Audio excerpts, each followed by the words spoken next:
Milei sacudió el escenario político argentino al convertirse en el precandidato presidencial más votado en las primarias para elegir postulantes para las elecciones generales de octubre, en un país golpeado por la inflación, la inseguridad y la corrupción. El único aspirante por la Libertad Avanza puso en jaque a la hegemonía de las dos coaliciones que se han alternado en el poder en los últimos años, Juntos por el Cambio y Unión por la Patria, en medio de una enorme frustración de los argentinos con su clase política. Milei, admirador de los expresidentes Donald Trump y Jair Bolsonaro, propone dolarizar la economía, cerrar el Banco Central para evitar que siga emitiendo pesos y acelere la inflación. Está a favor de la libre portación de armas y de la venta de órganos, y en contra del aborto. Afirma que el cambio climático es una mentira, por ejemplo. Si Milei, economista, diputado nacional desde 2021, derrotó al sistema, su ahora contrincante del también opositor Juntos por el Cambio, Patricia Bullrich, venció al aparato de su propio espacio, manejado por el jefe de gobierno de la ciudad de Buenos Aires, Horacio Rodríguez Larreta. Opaco fue el resultado que obtuvo el oficialista Unión por la Patria, cuyo precandidato Sergio Massa, ministro de Economía de un país en quiebra, con más de un 100% de inflación. Fue un referéndum en toda regla sobre un gobierno con un presidente omnipresente, Alberto Fernández, y una vicepresidenta enfrascada en sus asuntos personales, Cristina Kirchner, mientras Milei se propone terminar con el kirchnerismo y con aquello que denomina casta política. Para entender qué sucedió en las primarias, que se llaman PASO en Argentina, estamos con Liliana Derriz, que es doctora en Sociología, académica de número de la Academia Nacional de Ciencias Morales y Política, profesora de la Universidad de Buenos Aires e investigadora superior del CONICET. Liliana, ¿cuál es tu primera lectura de estas primarias?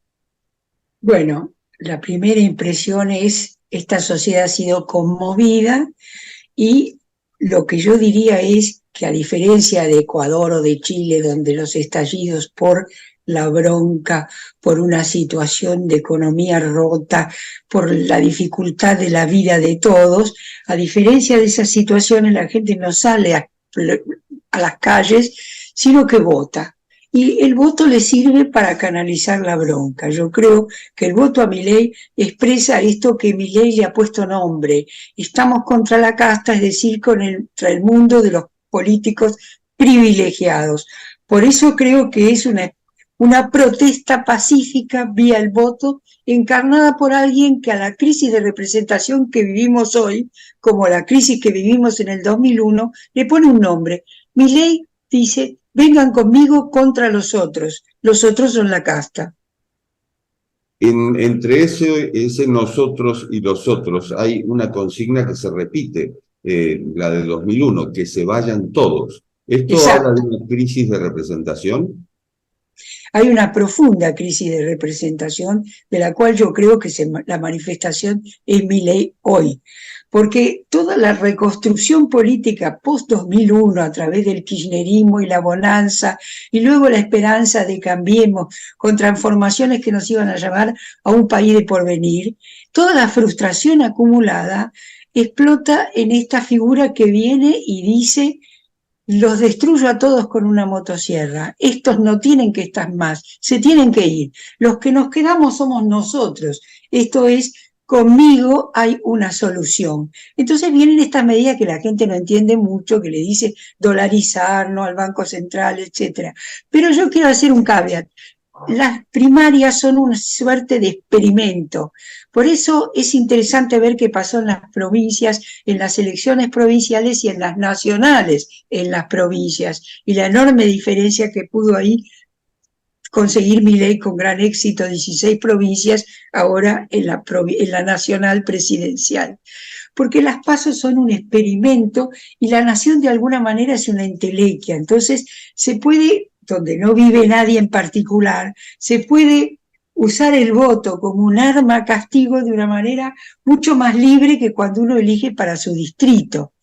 Pienso yo, para poder explicar esta enorme brecha y esta sorpresa de 16 provincias ganadas. En Misiones, Milei sacó el 46%, y si hubiera habido elección a senadores, se llevaban los 2 senadores. Y ni hablar de la pérdida de Alicia Kirchner en Santa Cruz. En fin, muchos ejemplos que replican la idea de que se nacionalizó esta expresión de Milei de la crisis de la representación y de esta furia contra la casta de privilegiados que es la política. Muchos han dicho, bueno, esto es la derecha. No cabe duda que Milei tiene conexiones muy claras con la ultraderecha europea y que admira a Trump o a Bolsonaro. Pero todas estas son narrativas muy diferentes entre sí, tienen mucho en común también. Ahora, el común que vota Milei no lo vota porque sea un ultraderechista. Yo no veo un voto ideológico en Milei. Lo que veo es un voto protesta aluvional, todo el país protestó y protestó transversal en todas las clases. Y los jóvenes varones del conurbano, que mostró Sarázaga muy bien en su investigación, esos votan a Milei, están con Milei. Milei es un león, tiene una motosierra, gruñe el rock, los militares lo votaron porque Villarroel defiende a la familia militar. Digo, hay un combo de factores que colocan todas las luces hoy sobre Milei y hacen muy difícil el escenario entre esto y la primera vuelta de octubre. Es decir, la rebelión hoy es de derecha, no de izquierda como hace 20 años. Exactamente, como ese libro de Stefanone, la rebelión hoy la expresa la derecha. Liliana, estamos también frente a un escenario no conocido en Argentina, que es el de los 3/3. Bueno, ¿Cómo crees que se pueden acomodar? es muy difícil porque la diferencia entre Milei y Patricia son 300.000 votos y entre Patricia Bullrich y Massa 200.000. Es prácticamente un empate técnico. Esto es gravísimo porque uno esperaba una elección pésima de un gobierno que nos deja el país en este estado. Pero también fue muy mala la elección de Juntos por el Cambio mirando el resultado, aunque perdieron más los votos peronistas. Y toda esa pérdida, como 7 millones de votos, se la llevó Milei. Ahora bien, Massa sin duda ya comenzó la campaña porque los adversarios en bloque son la derecha fascista y ese va a ser su discurso, sobre todo centrado en Milei, que es el más votado. Milei a su vez dice, estos son la casta, ya lo viene diciendo, borrón y cuenta nueva. Pareciera que con Patricia y no así con Macri no tiene buenas relaciones, veremos. Pero en todo caso, la que tiene más difícil el problema es Patricia Bullrich, porque es como se decía el jamón del sándwich. Ella tiene que pelear con el más votado y tiene que pelear con Massa. El discurso contra Massa es claro, el discurso contra Milei no es tan claro. Y veremos qué pasa aquí, porque de aquí hay 2 meses para definir estrategias, pero no se ve más allá de lo mucho que hubo de voto en blanco, de una abstención, en fin, de baja participación por eso, cuánto se pueda raspar votos cada quien, sobre todo en el caso de Patricia Bullrich, porque es de esperar que un gobierno con esta performance, más de 100% de inflación, una economía desatada, ¿qué es lo que pasa? Las correlaciones son, aumenta el dólar, crece la popularidad de Milei.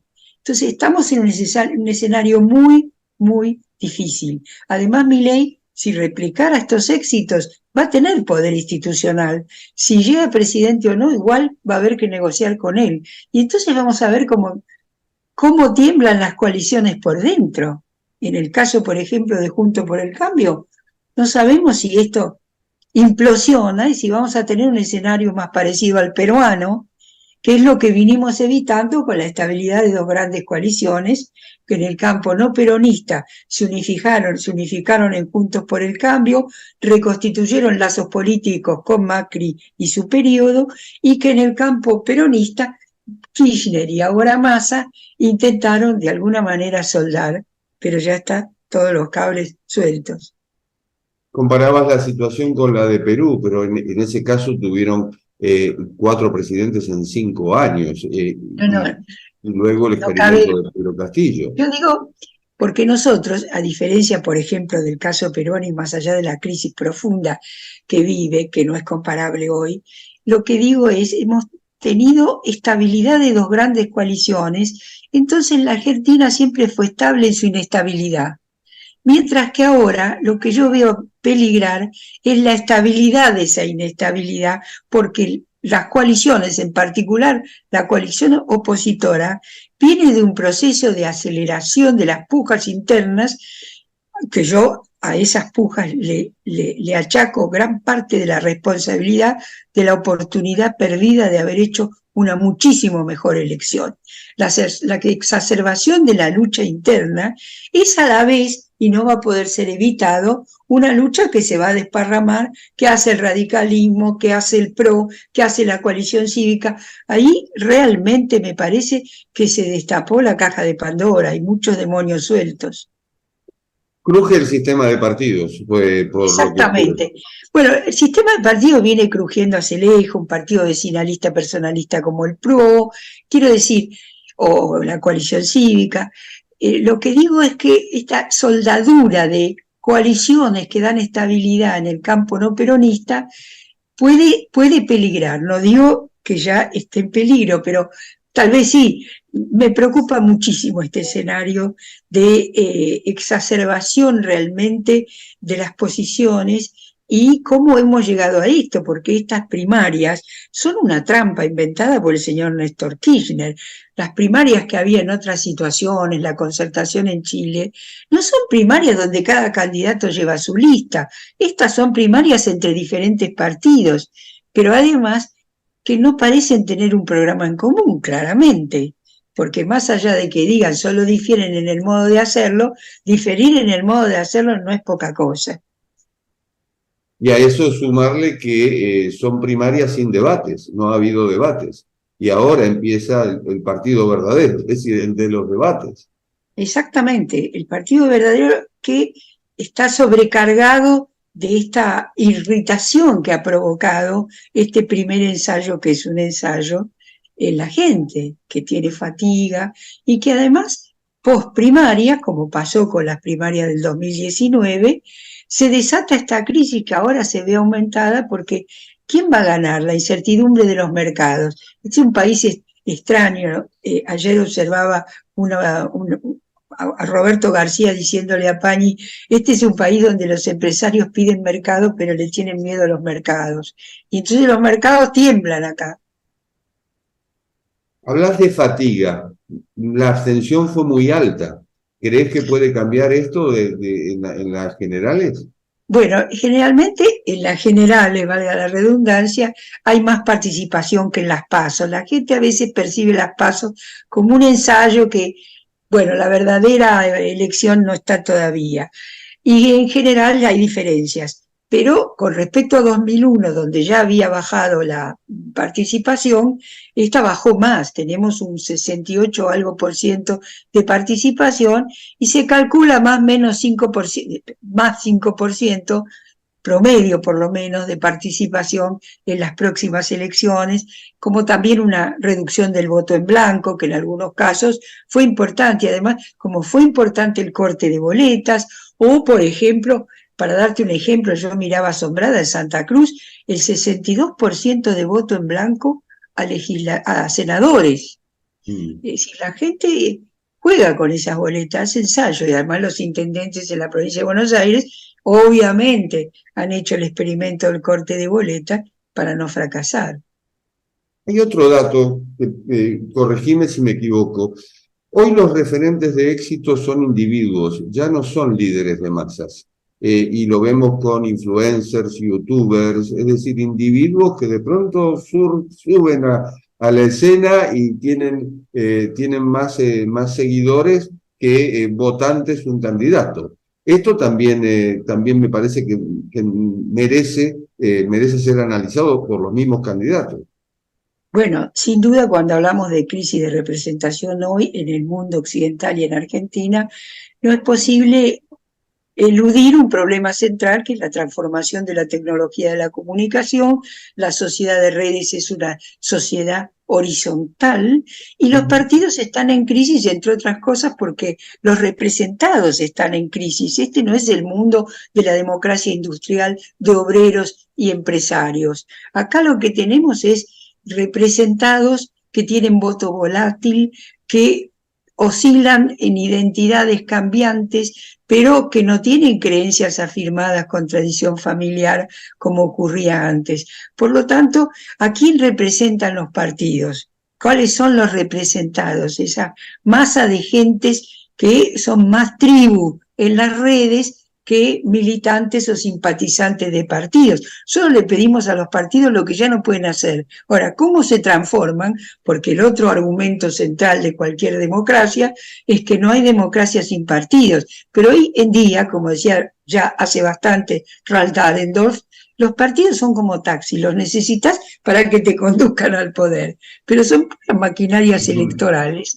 Y los partidos de masa pertenecen a un pasado que para muchos es nostalgia.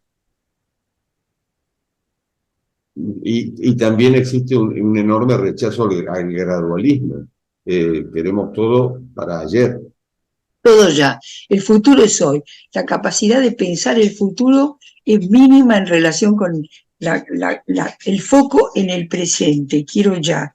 Esto es muy impresionante, pero tampoco es extraño porque el futuro hoy es pura amenaza. Esto es así. Predecir lo que va a pasar con el cambio climático, los ciberataques, la nueva estructura geopolítica de poder, geoeconómica también en el mundo, y con una guerra y pandemias que asolan, es como estar dispuesto a que todos los días te caiga un cisne negro. Por lo tanto, mejor hoy, carpe diem. Frente a este panorama, ¿sos optimista, Liliana, con respecto a la Argentina? Esta es una pregunta difícil.